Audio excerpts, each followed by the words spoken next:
ভালোবাসার জন্য কোনো স্পেশাল দিনের দরকার হয় না। যদি কাউকে ভালোবাসা যায়, 365 দিনই ভালোবাসা যায়। আজকে 14ই ফেব্রুয়ারি দিনটা, দিনটিকে আমরা ভালোবাসার দিন হিসেবেও ধরে থাকি।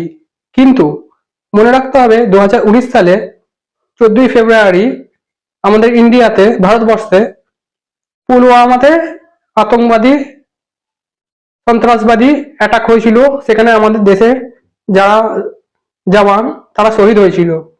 তো শহীদ হয়েছিল কাদের জন্য? আমাদের জন্যই তারা শহীদ হয়েছিল। তো সেই শহীদদেরকে মনে রেখে আমরা এই দিনটাকে কালো দিন হিসাবে পালন করে আসছি প্রতি বছর। তো ভালোবাসার জন্য 365 দিন আছে, থাক না, আজকে দিনটা না হয় সেই শহীদদের জন্য তুলে রাখি, তাদের জন্য প্রার্থনা করি। কারণ তারা আছে বলেই আজ আমরা সুরক্ষিত। তাদের এই আত্মবলিদান আমরা কখনোই ভুলতে পারি না। তো সেই আত্মবলিদানকে সম্মান জানাতে আজকে দিনটা কালো দিন হিসাবেই পালন করা হোক। ভালোবাসার জন্য না হয় 365 দিন আছে, আর আজকের দিনটা কালো দিন হিসাবেই পালন করো সবাই।